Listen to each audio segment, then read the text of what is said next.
So gut health आणि skin एजिंगचा काही संबंध आहे का? खूप जास्त. ओके. अर्धे स्किनचे आता ऑटोइम्युन डिसीज कोणते असतात स्किनचे की एक्झिमा आहे, सोरायसिस आहे. हम्म, हम्म, सो या ऑटोइम्युन डिसीज आपोआपच तयार होत नाहीत ना. ऑटोइम्युन म्हणजे काय होतं बेसिकली तुमचं इम्युन सिस्टीम तुमच्या सेल्सला डॅमेज करायला लागतं. हम्म, हम्म, थ्रेट समजतो त्या सेललाच. हे काय होतं बेसिकली याचा रूट कॉज होतो लिकी गट कडे. ओके. तुमचं तुम्ही ॲलर्जन कन्झ्युम करताय, सो तुमची गट लिकी होते, किंवा तुम्ही हम्म. स्मोक खूप करताय, अल्कोहोल खूप कन्झ्युम करताय, तुमचं गट मायक्रोबायोमवर खूप जास्त इम्पॅक्ट होतं आणि काय होतं लिकी गट होतं. म्हणजे बऱ्याच वेळेस बऱ्याच लोकांना कधी कॉन्स्टिपेशन होतं, कधी डायरिया होतं. देर इज नो फेस की मला मी नेहमीच कॉन्स्टिपेटेड असतो किंवा नेहमीच डायरेटिक असतो. सो बेसिकली ह्या दोन्ही गोष्टी कधी होतात ते होतं. दॅट इज म्हणजे त्या लिकी गट म्हणतो आपण त्याला. सो बेसिकली गट मायक्रोबायोम डॅमेज होतो, ज्याचं खूप सारं रिझन तुमच्या शुगर्सवर जातं, त्याचं ब्लेम म्हणू शकतो आपण, किंवा अल्कोहोल, स्मोकिंग, या सगळ्या गोष्टी होतं. सो जेव्हा गट इम्पॅक्ट होतं तेव्हा तुमचं आपल्याला माहित नाही आपलं इम्युन सिस्टम कुठे अटॅक करेल. जर तुम्ही खूप जास्त अल्कोहोल कन्झ्युम करताय, तुमची किडनी डॅमेज असेल तर मग किडनीवर इम्पॅक्ट करेल. सो इम्युन सिस्टमला जे वीक दिसतं, जे असं वाटतं की हा this is unnecessary for me, it will attack that. मग स्किनच्या बाबतीत असं आहे की आपण असे मोठे मोठे ऑटोइम्युन डिसीज विचार करतो की सोरायसिस आहे, लोक लिटरली रडतात सोरायसिस मध्ये. खूप त्रासदायक आहे ते. It is not even curable I guess. It is manageable. It's not curable, we can not say curable but manageable. त्याच्यानंतर लुपस डर्मायटिस नावाचं, lupus is also autoimmune disease. So lupus मध्ये पण प्रकार असतात, नेफ्रायटिस, डर्मायटिस, जसं डायबिटिक मध्ये असं सेम असतं. So lupus dermatitis also autoimmune disease. Root cause is leaky गट.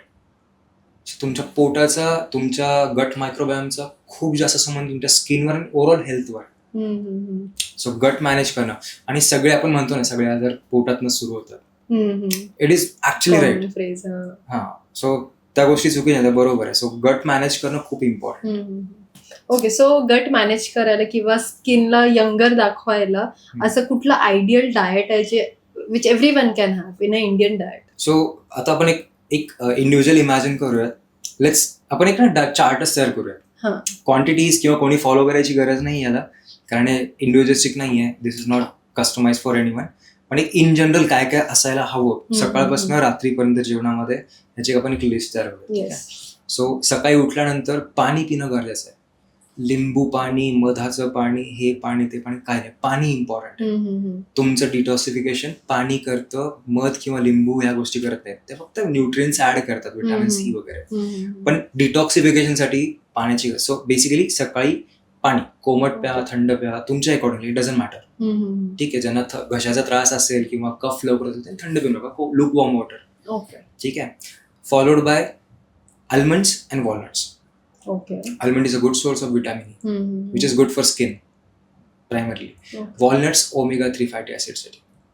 ठीक आहे. सो या दोन गोष्टी सोप्ड पील केलेल्या. ठीक आहे. ह्या तुमची क्वांटिटी आपण इंडिव्हिज्युअली डिसाईड करू शकतो. इट जस्ट दॅट की हे इम्पॉर्टंट आहे. ब्रेकफास्ट मध्ये anything which is protein in it. असं नाही की तुम्ही सिरियस खाताय, हा मी पोहेच खाते. Poha it's not bad but it's actually not good. Pohe, upma, सगळे कार्बोहायड्रेटचे सोर्सेस आहेत. आणि मग तुम्ही तुमचं सकाळी सकाळी उठलेलं ब्लड शुगर स्पाइक होतंय, तर what's the point of having it ना. आणि शुगर स्पाइकमुळेच इन्सुलिन सिक्रेशन वाढतं, मग तिथनं ऍक्ने व्हायला लागतात, मग PCOS होतो. सो जे इंडियन ब्रेकफास्ट आहेत ना त्याला थोडंसं कस्टमाइज करणं गरजेचं आहे, की एग्ज असणं गरजेचं आहे, किंवा व्हेज प्रोटीन हवं असेल काहीतरी थोडंफार सोय. और जेव्हा तुम्ही तुमच्या जेवणामध्ये व्हेजमध्ये प्रोटीनच नसेल तर बेस्ट ऑप्शन इज की कन्झ्युम कॉम्प्लेक्स कार्बोहायड्रेट्स. नाचणी सत्व खा, जे की घरी बनलेलं आहे, किंवा थालीपीठ खा. थालीपीठ ऑल्सो गुड सोर्स, कारण ते मिक्स डाळींचं बनतं, इट्स कॉम्प्लेक्स. सो ब्रेकफास्ट मध्ये असे 2-3 बेसिक ऑप्शन्स आहेत. इडली खाऊ शकता, फर्मेंटेड फूड्स मध्ये इडली, डोसा, घरी बनलेला, not with too much butter, त्याच्यावर आलूची सब्जी, असं नका, बेसिक. ओके, हे तुमचं ब्रेकफास्ट बऱ्यापैकी. ह्या 2-3 मील्स आहेत, तुम्ही इझिली कन्झ्युम करू शकता आणि easy to make it. Lunch मध्ये पोळीपेक्षा चपाती बेसिकली. आपल्याला ग्लुटन कट करणं खूप इम्पॉर्टंट असतं ऍट सर्टन एज. सगळ्यांनाच त्रासदायक आहे असं नाही. आता आपल्या एज मध्ये आपण कन्झ्युम करू शकतो, पण once you cross 30-35, let's say 40, तुमचं ना गट वीक व्हायला लागतं.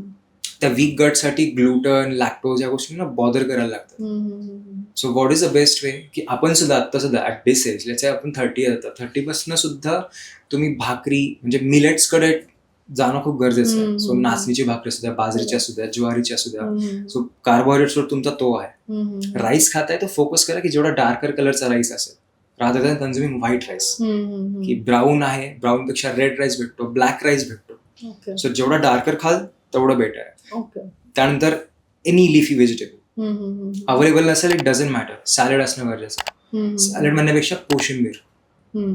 ज्यात आपण दही ऍड करतो. हम्म. आणि ती कधी खायची? जेवणाच्या आधी. हो. बऱ्याच वेळा आपण सोबत खातो. करेक्ट. सॅलड म्हणजे काय? फायबर्स काय असतात? प्रीबायोटिक सारखं काम करतात.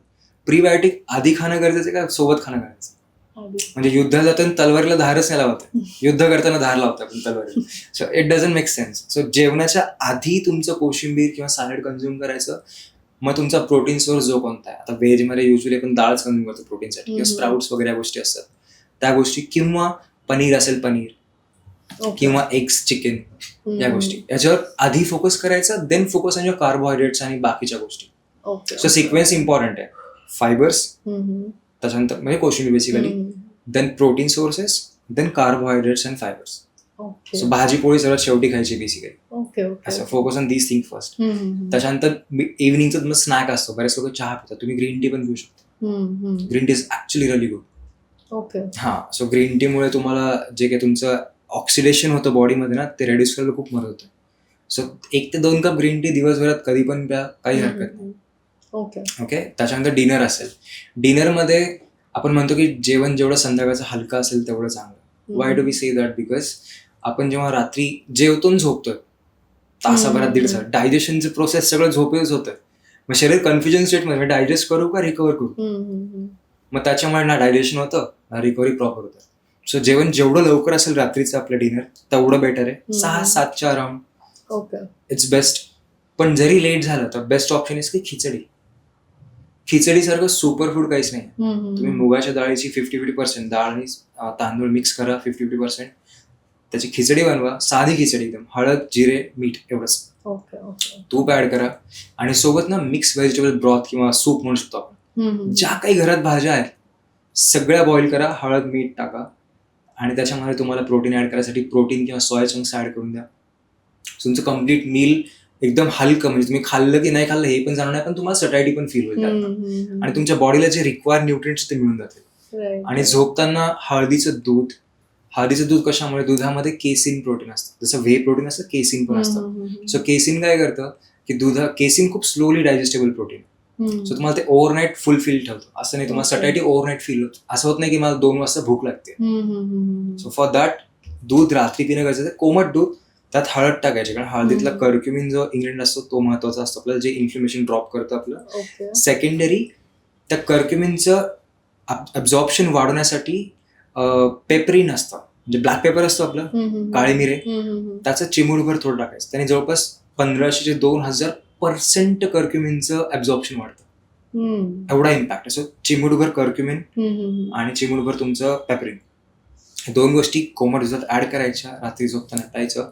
जर कोणाला कफाचा त्रास असेल तर ते अवॉइड करू शकतात, पण normally everyone can have it. So असं तुमचं बेसिक स्ट्रक्चर असलं पाहिजे. आता याच्यामध्ये भरपूर साऱ्या गोष्टी कस्टमायझेबल असतात की प्रत्येकाची अलर्जीच्या गोष्टी, सो त्या आपण सांगता येत.